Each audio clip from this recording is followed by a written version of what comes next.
Hello, friends. Welcome to Brainworms, the podcast that, just wants to give you a moment of zen.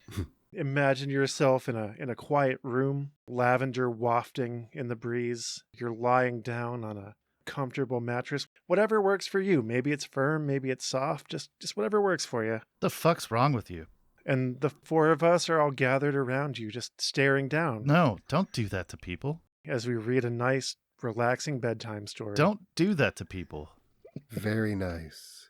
Very relaxing. Deep breath in, deep breath out. Feel yourself. Yeah, well, I'm taking over this episode. Oh? Yeah, I'm reading this one. I knew this day was coming. I'm Joe. I'm David. I am better David. I'm Chris, and apropos of nothing, if anyone on Earth knows the cure for brain barnacles, please send that via Amazon to the moon. Someone would appreciate it, certainly. What the hell are brain barnacles? You know what? We're not going to talk about it. Pray that you never find out. So yes, David knew this day would come. He slipped me a note in private. So I have prepared the creosote pit for the sugar fight. Oh, excellent. Excellent. Yeah. The goal here is we both strip just bare to the waist and just Kirk spog it out. Why just to the waist? Wait. First off, do you realize that it's impossible for me to fashion clothing to fit this form? I mean, you could probably stitch like 4 shirts together. Kaine, No. you made articulate digits, all right? It's not the point. We're not putting limitations on what you can do, given that you have enough spite. Shut up. All right, so here's what's going to happen today. Okay. I'm going to be reading the Gaean Enchantment. You got a problem with that? Honestly, not a bit. It's book 1 of the Odyssean cycle. Are you excited about that? Which that's very optimistic to name your book 1. You remember when Lord of the Rings was like, hey, look, Lord of the Rings, the first of the 3. No, it just had it. Right. It was good enough to continue. I mean, bear in mind that Tolkien, who really shouldn't be in the same conversation as this person, why are you doing that? like No, put a I don't lot wanna, of no. time Stop, and thought stop, and planning stop, into. Full stop. No, we're not putting Tolkien in the same fucking category as T. Jackson King. But yeah, we have an unpaid moon intern who we typically have bring David the books that we read for this show. And I guess Kaine got a hold of him somehow. Well, got a hold of is a really weird way of describing me consuming the intern. I can see his face right there. And also, that unpaid intern, he should be thankful that we're not firing him for such a mistake, and he should be grateful for the experience. He should be paying us. It's certainly some form of exposure. Yeah. He's definitely been exposed. Yeah. On a completely unrelated note, we're taking applications for interns on the Brainworms podcast. Unpaid, but You have to be willing to travel. Yep. And I actually argue for paying your interns. I don't care what these pieces of shit say. See, this is what an abomination thinks of. That's completely inhumane. What will the rich people do if they have to pay interns? I mean, that's just completely unreasonable. Well, what I was going to say is, if you would let me finish, all right? What I was going to say is that you'll be getting paid $15 an hour, full benefits, and I promise not to eat you your first week so that you never receive your paycheck. you're not going to get a better offer. It's true. And the good news is it's an incredibly low skill ceiling. As long as you can Basically make coffee. If you can get to the moon, Yeah. is pretty much it, honestly. Yeah, Like, you that's- will have right. to travel. That's the barrier to entry here. You have to be able to get to the moon. Yeah. Safety not guaranteed. It's true. There was one promising intern that attempted this with the world's largest catapult with mixed results, but Extremely mixed. Yeah. Some of them did get here. The most delicious bits. well cooked as a matter of fact too. Mm. All right. What do you know about this T. Jackson King? I know that according to his self-written biography on Amazon.com, where did I say .com You again? did now. You did. Just take it for granted that you always do. just assume God that damn when it. you say a website, it's dot jism. All right? I wonder if I've been doing that since the 90s and only noticed it when I started recording my own voice. Probably. I mean, I feel like there should be a .com. The internet is Yeah, pretty much I'm almost made for surprised that there's porn. not. Yeah. Like, why is there not a .com? Bizarre lack of creativity, I guess, because there's no reason you can't have that as a domain name. When you think about the utility of the internet and its spectrum of possible functions, and then it's most often used for porn, that speaks to a severe lack of creativity in the populace. I think we need to register wegiveyoubrainworms.com and just make sure that it redirects back to wegiveyoubrainworms.com. I agree. But yeah, according to his self-published biography, which is entirely unregulated, T. Jackson King is a professional archaeologist and journalist. Which means that he was paid a shilling for doing one of those things at one point in time. Right. This biography is very badly edited. He writes, all one word, hard science fiction, anthropological sci-fi, dark fantasy horror, and contemporary, also all one word, fantasy/magic realism, and he never took a college creative writing class, all one word. Amazing. Nor bowed and scraped to literary opinion makers. Wait, what? What was that last bit? He's never taken a college creative writing class or bowed and scraped to literary opinion makers. Well, that's a sign of great quality. sign. Yeah, that's Yeah. really promising. It's encouraging. Bear in mind that I do understand that there are people out there that criticize for criticizing's sake. There's no value in their criticism. Have you been to his website? No. I have not been to his website. Is it exciting? Drop in for Yeah. great urban fantasy and science fiction adventures. Where do I go for that link? I'll put it in the chat for you. All right. Cross an Archie with a hippie. T. Jackson King, Tom, is a professional archaeologist and journalist. He writes hard fiction or hard science fiction, anthropological, sci-fi, dark fantasy, horror, and contemporary. I just Is read that from this. that's so his website? It just keeps going. I got 404. Yeah, I got a 404 too. Yeah, it just keeps going. Hold on, here. I got this. Is the Amazon link busted? There. Okay. The link in his Amazon biography is broken. This is a completely different This is web wonderful. address. All right. So, but that didn't happen until he was 38. Was that in the bio you were reading too? No, it cuts off pretty early. Okay. Wait, how are we not reading Super Guy? Why aren't we reading Star Vigilante? Why aren't we reading the geezer? Killer Geezer? Yeah. Yeah, Well, I it's mean- Killer Geezer, Fatal Geezer, Deadly Geezer, and Slayer What Geezer. about Galactic Vigilante? It's not too late to redirect if you see something else you'd rather read, Kaine. No. We're already on. This is book 1 of the Odyssean cycle, so we Yeah. might as Let's well. break that down for a second, though. Let's really think about that. Okay. Book 1 of the Odyssean cycle, Uh-huh. the Odyssey. Right. Written by some jackhole, a Greek ass. Not even that, but like Just the fact that, Odysseus's like- journey was Yeah. so long and epic that for the rest of history from that point, we have used his name to describe an Yes. unparalleled And now length this of- fucking guy Yep. is this literary stolen valor that he's using the word Odyssey to describe what he's doing? Well, just imagine a cycle. Like, how do you have a cycle of Odysseys?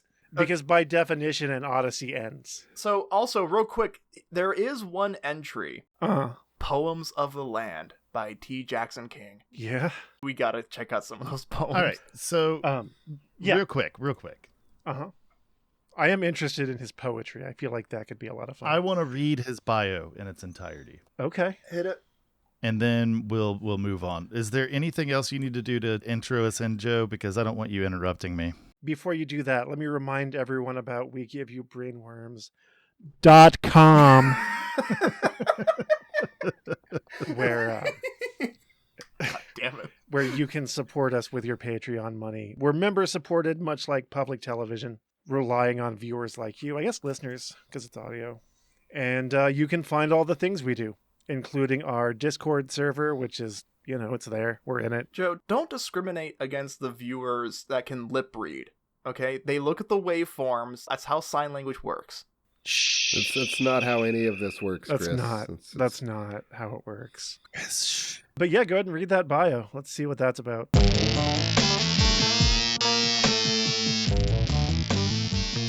All right, so we're just going to go ahead and T. Jackson King, Tom, is a professional archaeologist and journalist. He writes hard science fiction, anthropological sci-fi, dark fantasy, horror, and contemporary fantasy magic realism, but that didn't happen until he was 38. Magic Before realism. then, college years spent in Paris and in Tokyo led Tom into anti-war activism, hanging out with some Japanese hippies and learning how often governments lie to their citizens. So nothing new then. The latter lesson led him and a college buddy to publish the Shinjuku Sutra, English language underground tabloid, in Japan in 1967. That was followed by helping shut down the University of Tennessee at Knoxville campus in 1968, and a bus trip to Washington, D.C. for the Second March on Washington, where thousands demanded an end to the Vietnam War. Temporary sanity returned when Tom worked in a radiocarbon lab at UC Riverside and earned an MA degree in archaeology from UCLA.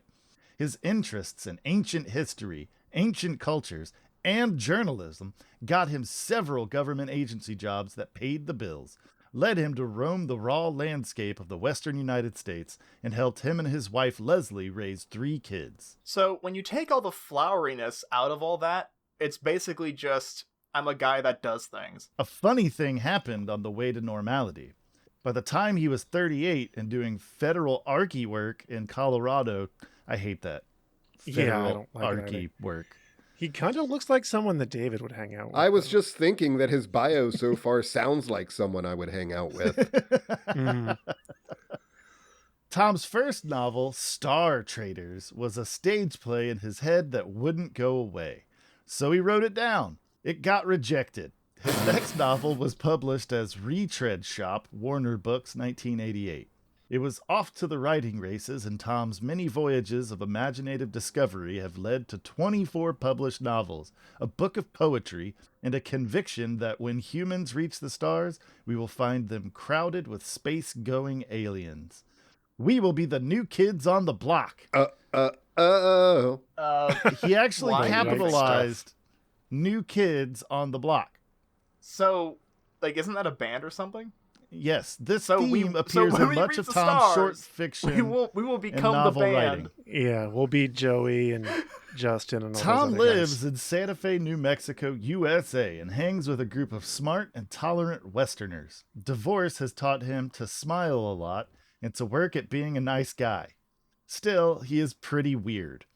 Has been since 4th grade when he began reading sci-fi. Since then, he and authority have rarely been in agreement, except for when he was doing government work. You know. Hey, strange shit Yeah. happens to you along the way, Reviews of Tom's novels can be found up top in the reviews toolbar listing. And There you go. David, I understand your sentiment, but in your own bio, without any kind of like clarification or acknowledgement, saying that I don't agree with authority, except for when I take their paychecks. You got to have some self-awareness when you're discussing that sort of I thing. don't know. He's written the amazing books of Star Vigilante, Nebula Vigilante, Galactic Vigilante, Anarchate Vigilante, Stellar Assassin, The Gaean Enchantment, which is what we're diving into today, Yup. Retread Shop, Little Brother's World, Ancestors World, Judgment Day and Other Dreams, which I believe is his poetry book, Speaker to Aliens, Mother's Earth Stretch Marks, Poems of the Land. That's definitely his poem book. Mhm. Yeah, Yeah. I do feel the need to point out something that Kaine glossed over. When it says that divorce taught him to be a nice guy, he capitalizes. Nice guy. Yeah. So Yep. is he the oldest nice guy in history? I don't. He is wearing a fedora kind of hat in his author photo, so I didn't think nice guys lasted that long. I thought that they self-detonated from how much not sex they're having. No. They just finished last. Which I've heard is a positive.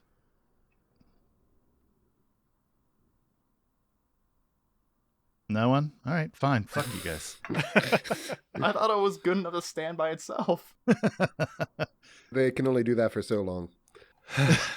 You talking about cock push-ups? How many can you do? All right. The Gaean Enchantment, Book 1 of the Odyssean Cycle by T. Jackson King. Oh, we're just going straight in? Dedication to my wife, Kathy. Light of my heart, you are the brightest star in the universe. I just thought that was important to come to. This is so sad, thinking about how he got a divorce.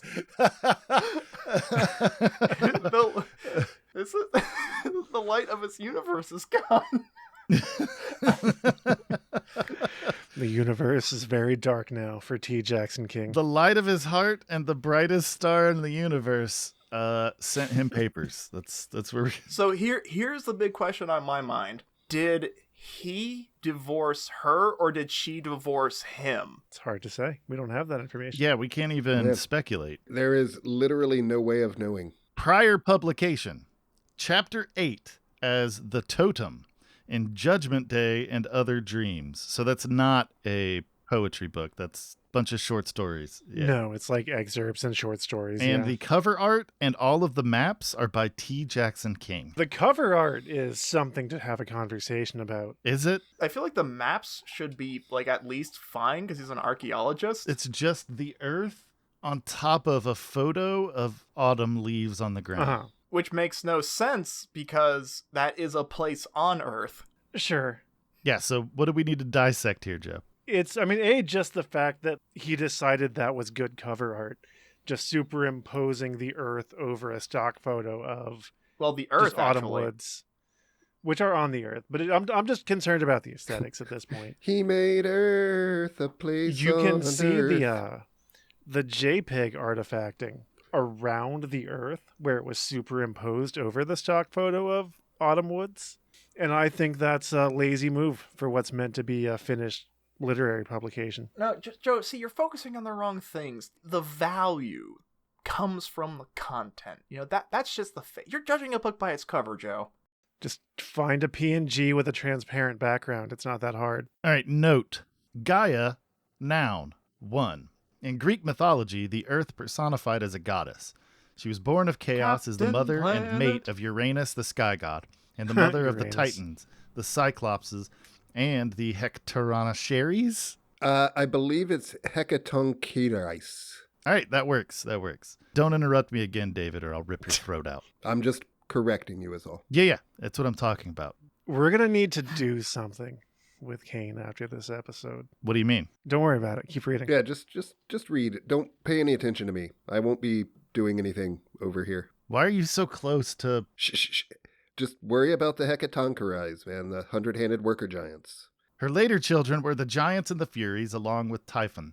Her offspring are often the enemies of the gods. Besides embodying the fertility of man, woman, and beast, and the soil, one of her lesser duties was as witness of oaths, since she was aware of all that passes upon her domain, the earth. Her creatures are... Chthonian. Yeah. Chthonian? Of the earth, and include serpents. All right. I'm not reading any more of the note. Yeah, this is just a lesson about Greek mythology. Yeah, I don't care about that. Chapter 1. It was a time of change for all of us. And I would like to point out that time and change are capitalized. Cool. Good. For me, my second wife, Mary, my 3 kids who lived too far away in Virginia for the entire nation. We all feared this change. So deeply we barely mentioned our fear to each other. We yearned for normality. Yet the change also... He keeps capitalizing change, and it bothers me. Yeah, that's not... just because you think it's an important word doesn't mean you can just stick a capital letter at the beginning of it. Well, I mean, if it's something that has been taken to, like... That's a fairly common thing. If there's a thing that is now, like, the sundering. Sundering is a thing that happened, but if there was an event that came to be known specifically as that, you'd capitalize it to make it the proper noun. I don't feel like that's what he's doing, though. We'll find out, I guess. Yeah, maybe you're right. I don't know. Yet the change was irrevocable and undeniable. Giant meteors crashed to Earth. The northern lights shimmered above Chicago. The monsoons came too soon to Asia. Fall refused to pass into winter all the world over, and the birds flew every which way, neither north nor south. Wait, what? What? So, but in confused circles, as if they too were uncertain in which direction lay normality. so Beyond nature, Earth's magnetic the field continental is fucked up? power grid fluctuated wildly, worse than during any sunspot peak. Cellular phone service to far places didn't work. The new space station dipped from orbit, the victim of inexplicable drag. Food riots convulsed much of the world as crops failed. Governments fell and rose and fell again. All right. Planes disappeared when crossing the oceans, or had their autopilots sizzle and pop when they passed above certain holy mountains. Holy mountains? Things electronic seemed most affected. Trains still worked, cars worked, horses always worked. Don't cars have like computers in them The and new And ones do. batteries. all kinds of yeah. Yeah. Well, But all right. that's electrics, not electronics. We've been over this. Come on. So I think what he's getting at is something's fucked with the Earth's magnetic field, Sure. Yeah, I would say so. which I don't think would actually cause space stations to suffer drag, but let's see what it is. My wife Mary understood the change early on. Thanks perhaps to her Wiccan beliefs. Oh, David, this book is about you and yours. Wait. I would like to go on record by saying I am not, in fact, a Wiccan. Wait, is Jackson King a pseudonym? David, did you write this book? I would like to go on record by saying that neither I nor my wife is, in fact, a Wiccan. Like, did you nudge me in the direction of this book with social engineering so that we would read your self-published Amazon novel on the show? No, I had the moon spirits come into it. Oh, wow. I didn't. I'm an archaeologist, a scientist, and a rationalist. Pattern and order are the rules of my universe. I always like when, and it seems like a lot of these sort of self-published Amazon writers do this, when the main character is just unsubtly an author self-insert. No effort is made to hide that this is just Right. Tom King. I mean, Right. So I don't know. I think it's probably not fair to say that Tom King is an archaeologist, scientist, and rationalist when he pretty clearly is. I mean, maybe he's a rationalist in his real life, but he seems like a bit of a self-described hippie, probably a neo-pagan of some sort. Yeah, Sure. I'm going to say that he's going to start off as the rationalist. right. And then as the book progresses, he'll see the light that his rational ideas were a hindrance, you know. which would mean a character arc, which does put this a step above the usual crap we read. You're not wrong. Real quick though, is a self-insert inherently bad? Like just it by itself, not the things associated with it, but if you have a main character and like, no, this is just going to be me, and then you write a good story. I would argue that most main characters have a piece of the author. I don't disagree. in Yeah, there. I mean, I think it would be difficult to not do that. And love him or hate him, but Stephen King, like every Actually single did one a of his self-insert? books is, well, beyond that, all of his fucking books are about writers. Yeah, you're not wrong. Like, And So- he's actually in the Dark Tower. exactly. yeah, he literally inserted himself into. Yes. So the practice by itself is not inherently bad No. writing. Okay. It's something to point out, and it's often done It's a very marker. clumsily, but it's not inherently bad. You write what you know. Yeah, You're going to write a more realistic character who knows a lot of the same things you know. yeah. When it becomes, something to at least like make a joke about or criticize. Self-indulgent. When the main character is very clearly an author self-insert, but they're also just flawless and amazing and handsome. Or all the characters in the book keep telling them how great they are. Or Yeah. when all the characters in the book keep telling them how great they are, then it becomes a little bit silly. I didn't. I'm an archaeologist, a scientist, a rationalist. Pattern and order are the rules of my universe. The phone rang, demanding instant obedience. Instead, I looked through my study window, the one that opens onto the valley bottom below our old gap-toothed barn and good rich pasture. This is going to be a bear to read. I just want you to know. Yeah, he seems to like words. Outside, the dark green coastal oaks of Oregon swayed in the wind, their leaves not yet ready to die. The contorted oaks covered the hillside like an army of dragon's teeth. a cluster of brown bark, moss-green leaves, and droopy Spanish moss that conveyed an air of weariness, as if they had seen all the ages could offer. I'm not gonna lie, this is meandering, but this isn't Moon People. No, it's not bad. Really. Yeah, I mean, it's slightly more competent than Moon People. Yeah, I don't disagree. he's building a decent ambiance. Yeah. The oaks hung on stubbornly. Like me, like Mary, like many rural folks not cursed with the get-rich-now, also capitalized, desires that ruled the cities, where lemmings filled the streets and they weren't four-legged. The phone rang again. Bring, bring. That's not an accurate bring. representation of lemmings, by the way. They don't do It's that. not. I was actually going to mention that as well, but I do think it's absolutely delightful that the lemming metaphor is that they just follow each other off a cliff, and that never actually happens. That's something that the Walt Disney Company specifically made happen for those lemmings in that documentary. But since most people will never encounter lemmings in real life, they just assumed that was the truth and followed each other over the cliff of that belief. Right. Yeah.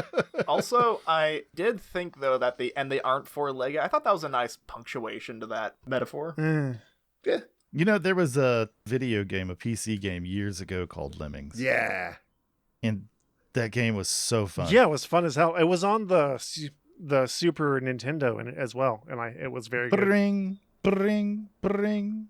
I turned back to my old Macintosh computer, its color screen littered with arcane squiggles that told a fanciful story of asteroids, spaceships, black holes, and aliens. Sighing, I picked up the landline phone. Hello?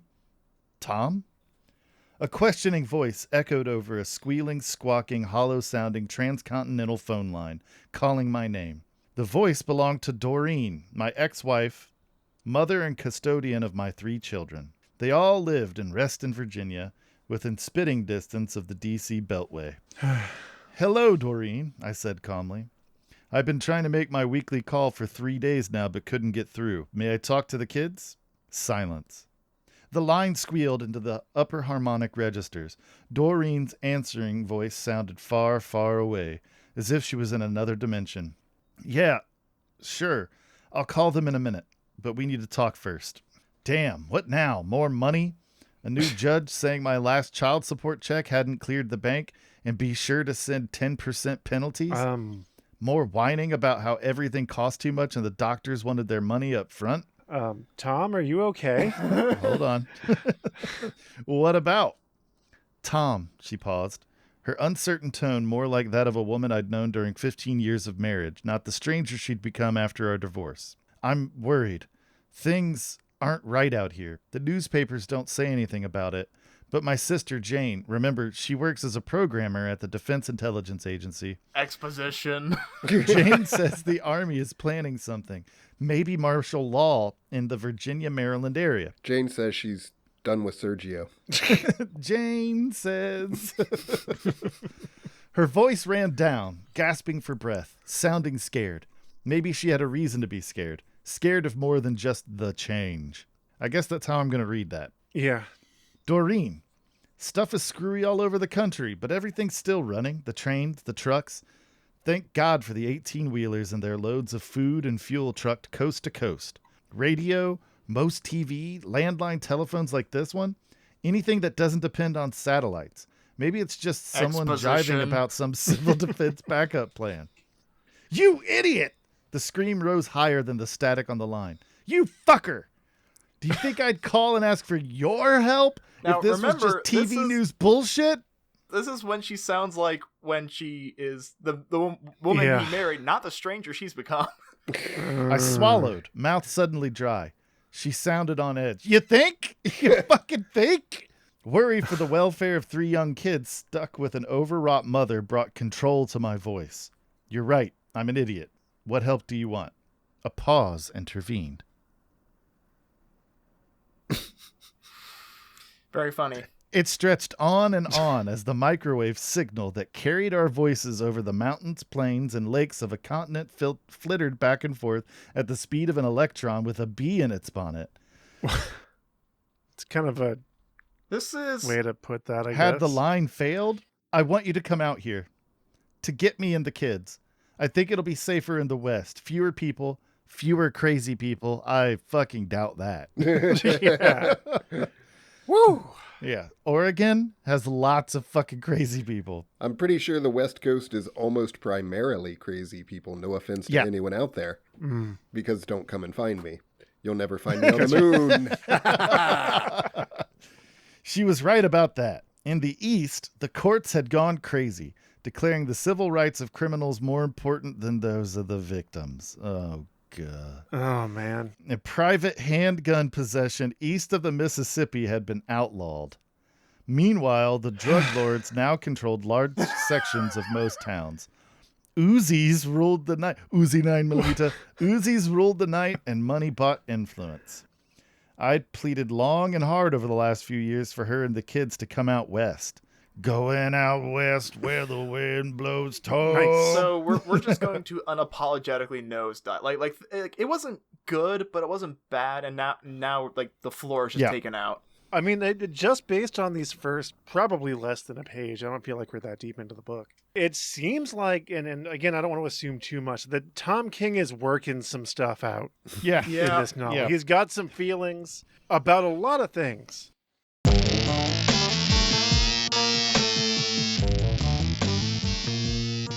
Well, that took an unexpected turn. We're going to stop here for now and find out where that goes next week. So I'm going to thank you all for listening and remind you to go to wegiveyoubrainworms.com. If you like the show, then support us on Patreon. If you're listening on YouTube, like, subscribe, maybe leave a comment. Don't forget to click the bell. And we are very sorry. This has been a production of Brainworms Presents. Any copyrighted content contained within is used for purposes of review. Brainworms Podcast is David Combs, Kaine Magdalen, Christian Schaefer, and Joseph Wells. The theme music is Hodgepod No. 1 by Brian Davis. If you like what you heard, you can support us and learn about our other projects at wegiveyoubrainworms.com or by leaving a review on your favorite listening app.